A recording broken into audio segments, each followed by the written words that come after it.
E em relação à obra de direito comercial, que é o seu foco, assim, o seu coração, né, pulsa pelo direito comercial. Gostaria que você falasse um pouquinho sobre ela. Então, o Cláudio Varenga, que foi o meu professor de Direito Comercial, me chamou para ser monitor dele, até eu estudava de manhã, pedi minha transferência para a noite para poder atender aceitar esse convite, fui monitor dele durante o quarto e quinto ano, enquanto eu fazia quarto e quinto ano à noite, eu ajudava ele já nas turmas do segundo ano, depois eu me formei, ele me convidou para ser assistente, e logo em seguida, 2, 3 anos depois, eu ganhei a minha primeira turminha de direito comercial, foi. E ele me indicou, logo que eu me formei, ele me indicou para dar aula num cursinho preparatório para concurso de juiz e de magistrado, de Ministério Público, um cursinho era o melhor daquele tempo, que era o cursinho do Damásio, ficava lá na Liberdade, né? E aí, né, as salas lotadas, aí eu comecei a dar aula para o cursinho.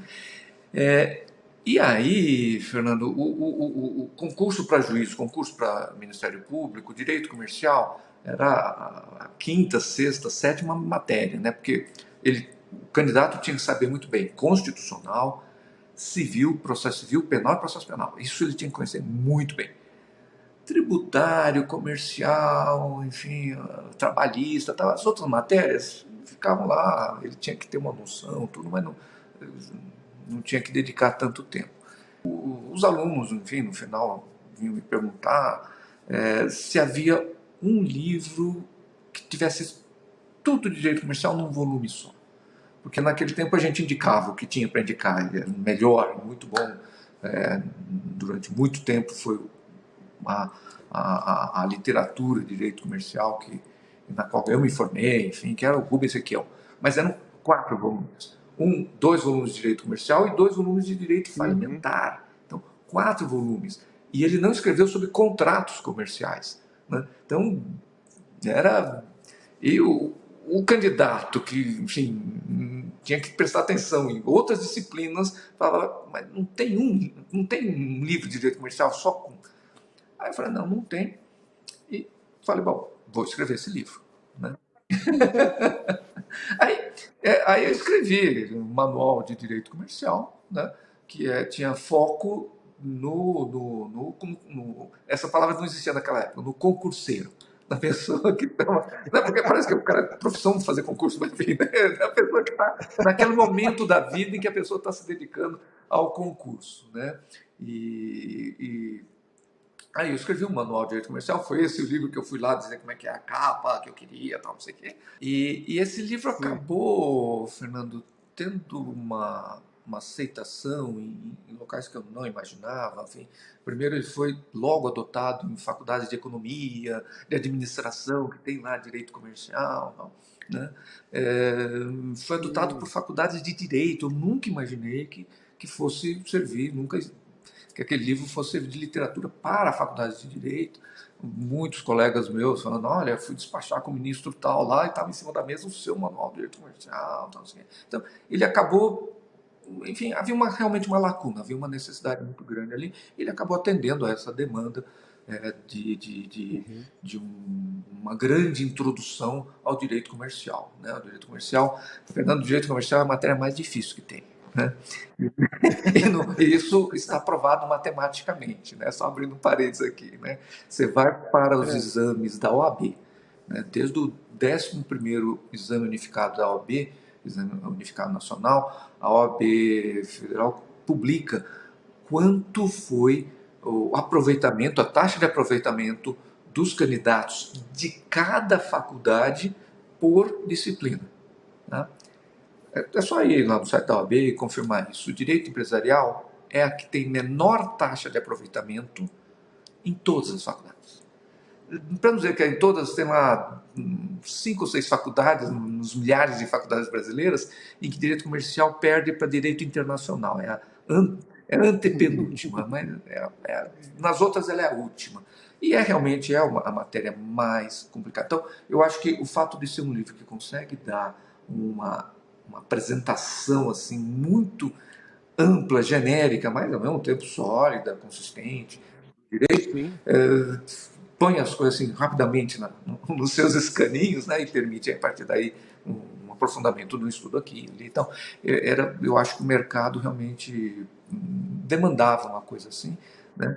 E esse uhum, livro tirou uma edição por ano até sim, recentemente, agora na última edição dele é de 2021. Houve uma época em que a editora Saraiva, houve uma época em que as editoras sabiam tudo, as uhum, vendas de sim, todos os livros das concorrentes dela, havia um instituto que fazia essa mensuração, havia uma associação aqui, as informações eram consolidadas, havia, e a editora Saraiva me disse que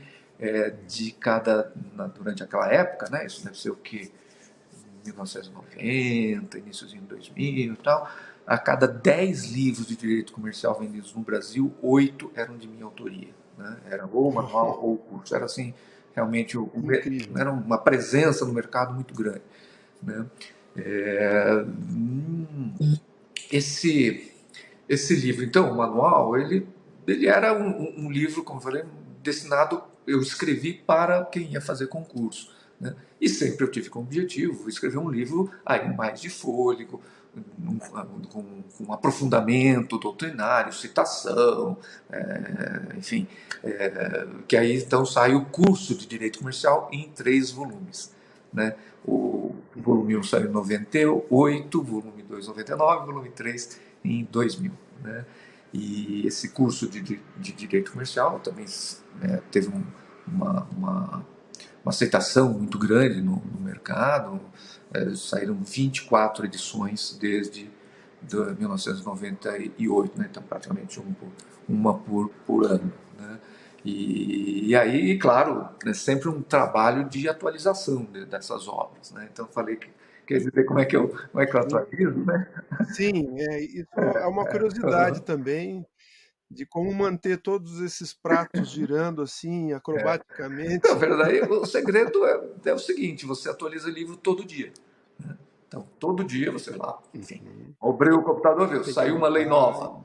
Opa, isso vai alterar uma coisa. Eu sempre tenho ali no meu, num canto lá da estante do meu escritório, um exemplar de cada um dos meus livros com as anotações, uhum, se sair uma nova edição.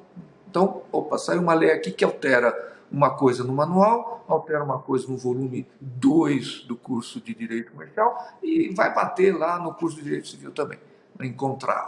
Bom, né? Aí eu pego esses exemplares, já vou lá, faço uma anotação, enfim, e fica ali tudo aguardando o momento que a editora me pede a nova edição. Aí a editora pede a nova edição, né? Aí eu vou buscar ali, aí eu sei tudo que eu tenho que atualizar. Né? Então, ali é a mesma coisa se sai um julgado uhum, novo, sai uma súmula, ou um livro sim. novo, uma nova proposta doutrinária. Tal. Tudo, a gente atualiza o livro todos os dias, é um trabalho diário. Né? Não dá para ser diferente, porque se for assim, se for esquecer o assunto, e um dia a editora, bom, vamos fazer uma nova coisa, aí você aí você precisa ver, bom, quando foi a última vez que eu fiz, o que tem em cada uma das partes, tem que reler o livro e tal. Não, eu não saberia fazer de outra forma, aí tem Não, que ser essa o que atualização impressiona é que diária, né? você ainda se lembra de todos os escaninhos que tem para colocar, né, porque são muitos livros. Às vezes escapa uma coisinha ou outra, viu? Mas aí os leitores são muito Sim, sim. generosos. Muitas vezes eles mandam um e-mail, olha, na página tal, do livro tal, tem lá uma lei que já foi revogada.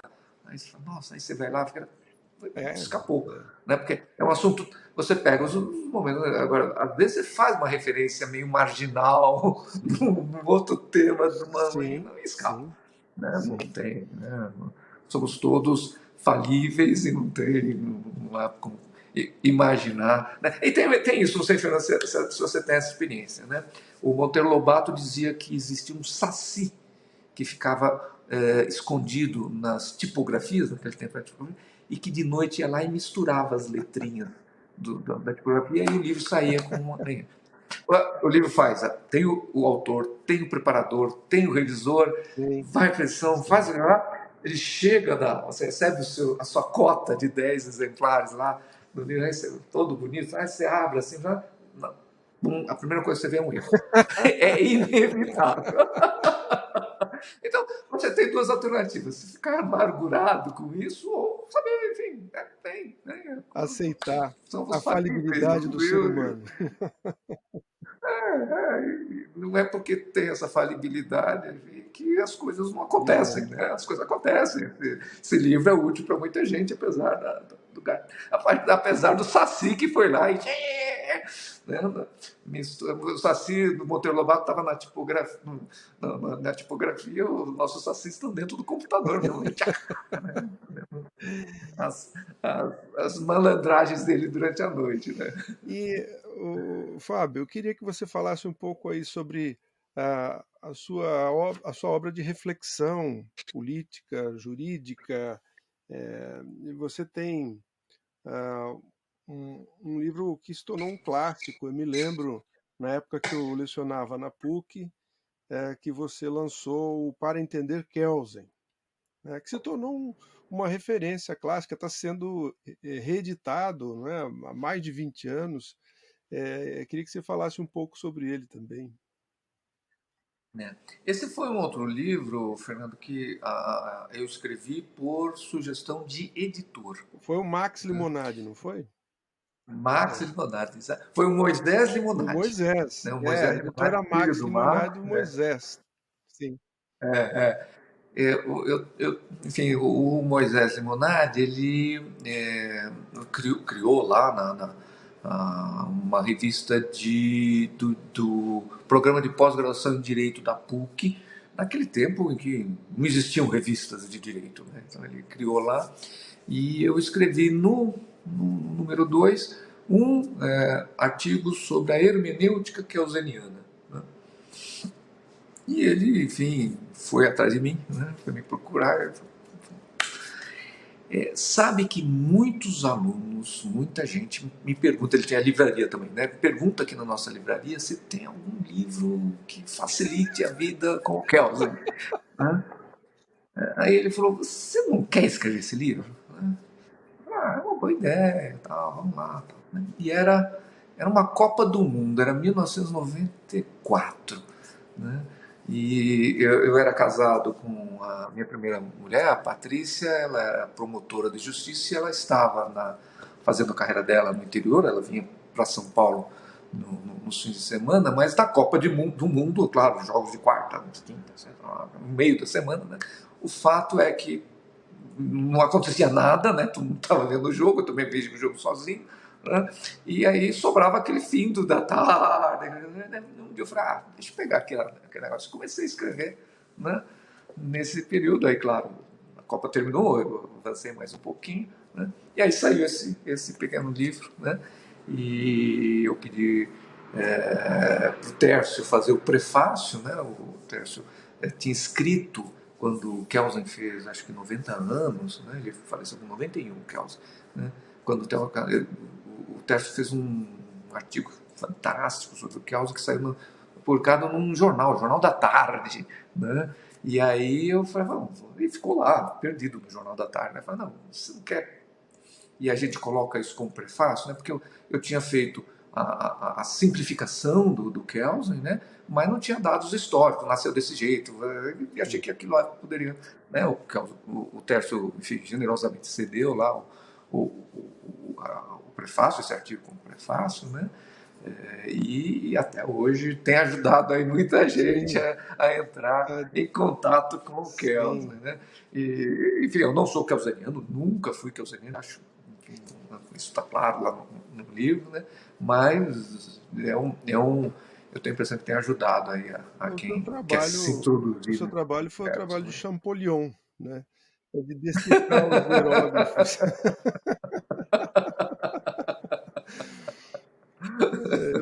Eu também lecionei sobre Kelsen e os alunos me odiavam por isso, mas eu acho que era importante conhecer alguma coisa, né? É Sim. fundamental. Não, Fernando, toda a filosofia do direito é um diálogo com Kelsen, Uhum. né? Eu até eu distingo isso, né? Uma coisa são filósofos pensando sobre o direito, isso tem lá deles, sei lá, Sócrates, tal, né? Justiça. Tal. Mas isso não é filosofia do direito. Filosofia do direito surge quando o jurista começa a ter uma reflexão filosófica e epistemológica sobre o seu objeto. E, então é uma coisa do século XX, e claro, a primeira edição do Teoria pelo Direito é de 1934, né? E de lá para cá, todos dialogam com Kelsen, todos. Né? Então, ou está dialogando para confirmar, ou está dialogando para se contrapor. Né? Como dizem os franceses mais recentemente, assim, é um autor incontornável. Né? Então, Exatamente. né? E você recentemente também publicou um livro que eu considero que é um livro de maturidade do profissional, do professor, do jurista, né? Que é a Biografia Não Autorizada do Direito, que é um livro fascinante e eu acho que a impressão que eu tenho ao lê-lo é que você teve uma liberdade da sua experiência, né, poder dizer algumas coisas que talvez ah, ao longo da sua carreira você não tivesse a oportunidade de dizer. Não sei se isso corresponde ao seu sentimento. Corresponde em certa medida, sim, Fernando, porque é, o, são reflexões que eu tive ao longo da vida, enfim, que eu resolvi consolidar tudo, né? E é algo que a gente pode, enfim, falar depois mesmo de ver muita água passar debaixo da ponte, né? Sim. Antes de toda essa experiência, dessa vivência, dos erros que a gente comete, das coisas boas que acontecem, das grandes oportunidades que a gente tem de ter um diálogo inteligente com algumas pessoas, sabe? Tudo isso, enfim, está lá no livro. Né? Não dava para escrever um livro sobre biografia não autorizada do direito, né? Com pouca experiência, não dá, né? Porque é uma tentativa mesmo de dar uma visão muito abrangente do nosso objeto. Né? O próprio título, né? Uma biografia não autorizada, né? Uhum. Já indica que é uma nova abordagem, enfim, é uma coisa que não é o que todo mundo está divulgando por aí. Né? Eu digo que um livro, se quiser ver uma biografia autorizada do direito, você pega um livro de direito constitucional, introdução ao estudo de direito. Mas não está lá toda a verdade, não. E falando nisso, teve alguma repercussão negativa, assim, no sentido de algum livro seu pisou no calo de alguém ou que gerou algum tipo de celeuma? Que eu saiba não, viu, Fernando? Que eu saiba não. Acho que a resposta, enfim, que também é uma resposta que não corresponde muito às minhas expectativas, é mais o silêncio. Né? O silêncio, assim, enfim, a gente Você imagina, esperava que quando eu provocasse escrever um. isso, Você alguém vai dizer, esperava você está que. louco ou você está certo? Nada. Você esperava que houvesse um debate, uma discussão em cima disso. Eu acho que todo escritor, quando escreve um livro com essa pegada, assim, né? Enfim, quando escreve um livro didático para o estudante, então é outra coisa, mas quando escreve um livro em que propõe uma nova Uhum. abordagem, né? Ele espera, enfim, ele tem uma expectativa de que aquilo vai gerar debate para cá, para lá, etc. Né? E não gerou, eu preciso dizer que ele não gerou o debate que eu imaginei que geraria. Agora, a minha mulher diz que é muito cedo, que eu sou muito ansioso, o livro saiu faz 2 anos e eu já quero. É, Né? Tem todo um tempo das pessoas lerem, todo um tempo das pessoas amadurecerem, tudo, e aí a partir daí, enfim, dialogar talvez com a merecesse coisa. organizar alguma coisa para debater, né? Né? Eu também, essa é uma outra coisa que eu acho que o escritor se ressente no Brasil, né? É a falta de um debate sobre a sua obra, porque o escritor quer ser lido. Esse é um fato, e às vezes ah, a crítica ela soa mal, então não vamos criticar, ou então vamos fazer apenas o beijamão, vamos fazer os cumprimentos tradicionais, né, de o festejado, o autor disse isso e aquilo, mas data vênia, eu discordo, mas eu acho que seria importante discutir esse seu livro em particular, as suas colocações, afinal são reflexões de uma vida profissional, né? De uma pessoa que está à frente de não só da advocacia, mas também numa posição dentro de uma universidade tão importante quanto a PUC, né, que tem uma liderança intelectual e uma influência sobre gerações e gerações de novos professores. Eu acho que mereceria sim organizar um evento para debater isso. Fica aqui a minha sugestão, Eu adorei a sua sugestão. não é? Mas eu A gente concordo com precisa você, ler, Fernando. a gente precisa ler, a gente precisa ler e debater Né? publicamente essas coisas. Né? E na frente de estudantes, de preferência. Né? Eu concordo 100% com você quando você diz que o ambiente acadêmico aqui no Brasil, ele não debate, né? Uhum. Ele, ou às vezes tem assim, tem umas coisas mais agressivas, sabe? Que também não é debate, né? O debate tem que ser, né? Exato. Mas prevalece o silêncio e essas loas, né? Que não Sim. leva a lugar nenhum, enfim, E muitas fulano, vezes são maravilhoso, falsas, né? falsos, É, falsos. assim, eu acho que você citou a Alemanha, né? A Alemanha realmente ela tem um nível de aprofundamento no debate jurídico muito grande. Mas é mais normal na Europa ver esse debate, eh, um debate de peito aberto, sem aquela preocupação de ferir suscetibilidades e muito menos de ser agressivo, né? O debate de ideias faz falta, né? E eu acho que o seu livro ele suscita uma série de reflexões, né? E eu acho que ele merece sim um debate público instrutivo para os estudantes, né? Eu concordo que a gente precisa debater mais mesmo aqui, enfim, todos nós vamos lucrar bastante com Sim. enfim, aprofundar as questões que são colocadas e tudo mais. Né? O Biografia vai ser publicado em inglês, Ah, que em legal, um e-book pela Martins Fontes. Né? Já estamos, que deve legal. ser logo mais já deve estar aí sendo colocado à venda. Né? E aí a gente Muito espera interessante. eventualmente alcançar outros públicos aí com essas ideias aí. Vamos ver. Sim, amplia o universo, sim, sem dúvida. Muito bom. E ah, você não faz alarde, mas você escreveu um livro de poesias. E qual Escrever. foi a sua experiência? O livro chama-se Arquetipia versus Ateus. Né? Eu nem digo que seja poesia, eu digo que são versos, são poemas, né? Porque eles não têm o lirismo típico da poesia. Né? São versos até, acho que meio duros, secos, né? Enfim, ateus. Né? E, eu sempre escrevi, né? Eu acho que dos versos que eu escrevi, 80% eu joguei fora e sobrou lá alguns que eu tinha um pouquinho mais de gosto, achei que estava mais bem resolvido, né? E resolvi então fazer uma publicação de um livro, fui eu mesmo que fiz, é uma publicação, esse livro é fora do comércio, ele não é vendido, né?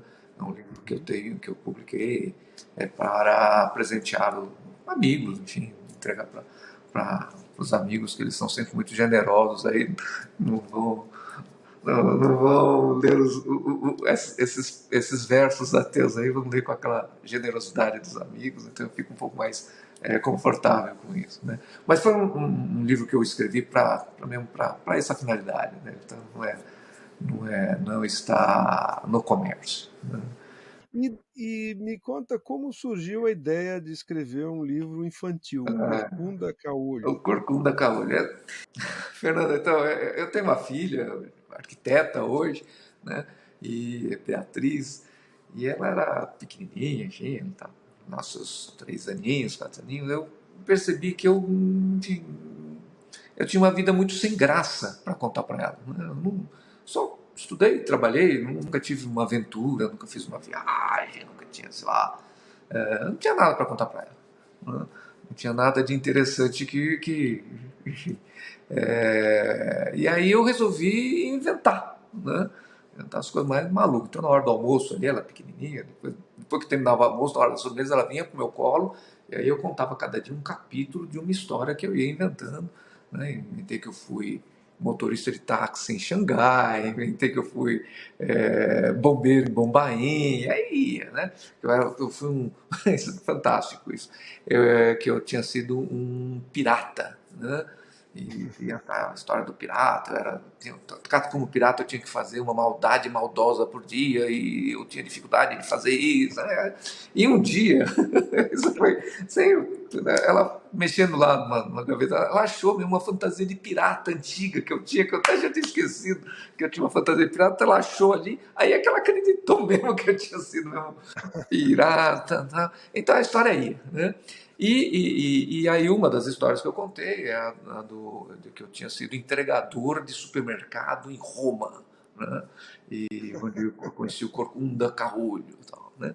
E aí foi, até que, enfim, a Beatriz cresceu e aquilo já perdeu a graça, ela já não via mais, não tinha mais interesse naquilo. Aí eu falei, não, foi tão precioso isso, foi tão gostoso, que eu quero registrar a melhor história das que eu inventei, quero registrar num livro, né? E aí achei que a melhor história era essa do Corcunda Caolho, né?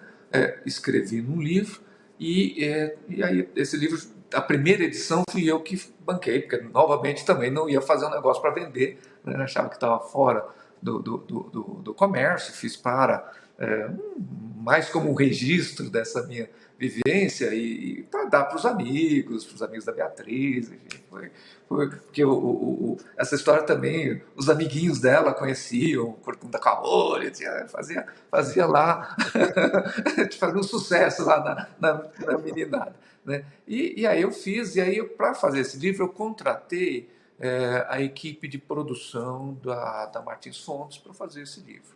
Né? E, enfim, ficou pronta essa primeira edição, tal, assim, e a Martins Fontes gostou da coisa, falou, não, vamos botar publicar. Eu falei, será?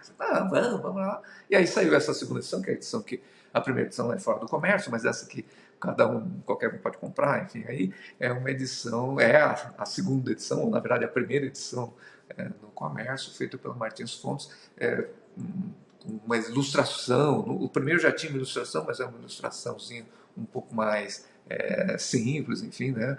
E a ilustração feita pela Martins Fontes é uma coisa mais profissional, tal, enfim. Né? Então a história do livro é essa aí. Ainda hoje, de vez em quando, algumas pessoas, mas é seu o livro, né? E até outro dia eu estava conversando com o Alexandre Martins Fontes, né, o editor, né, e chegou a coisa, esse livro não vai vender, porque o escritor de literatura infantil, o sábado dele à tarde é ir em uma ou duas livrarias e fazer uma roda de conversa com crianças e fazer lá, senão os livros não são divulgados, não são vendidos, vai nas escolas, feiras de livros de escola. Então, o escritor de literatura infantil, infantil juvenil, tem que trabalhar o livro dessa forma. E não é o meu caso, eu não quero me tornar um escritor de livros infantil juvenil, foi só mesmo um registro de uma Sim, experiência muito pessoal, muito minha, muito particular, né? E eu não quero gastar meus sábados com essa divulgação do livro. você sabe que o curioso, Fábio, é que eu tenho uma filha, Beatriz, Tá? e ela nunca dormiu sem que eu contasse uma história para ela. E nós tínhamos uma parceria, né? Né? Que ela dava o tema, o personagem, as circunstâncias, e eu tinha que inventar uma história em Que cima disso. Toda legal! noite era uma história diferente. Eu lamento muito, eu queria ter gravado, porque às vezes saía alguma combinação interessante entre as Legal. ideias que ela dava e Sempre a é tempo, história que eu Fernando. inventava. Sempre é Como? tempo, sempre é tempo. Lembra lá, Então, escreve, é, publica e guarda. Dá para os pois amigos, é, dá para a é um amiga. exercício bacana e um carinho, né, com as crianças, Sim, isso sim, é sim. bacana o seu registro. É. Fábio, tem alguma coisa que a gente não falou que você gostaria de compartilhar com os teus leitores, com os teus, agora ouvintes e assistentes, né, sobre os teus livros, sobre a sua produção? Eu acho que falamos sobre tudo, Fernando. Realmente retomando um pouquinho a ideia inicial ali, enfim, para mim escrever é respirar. Então, mesmo que ninguém mais leia livro nenhum no mundo, eu continuarei escrevendo. Faz parte um pouco aqui do, do, do meu modo de ser, do meu modo de estar aqui, né?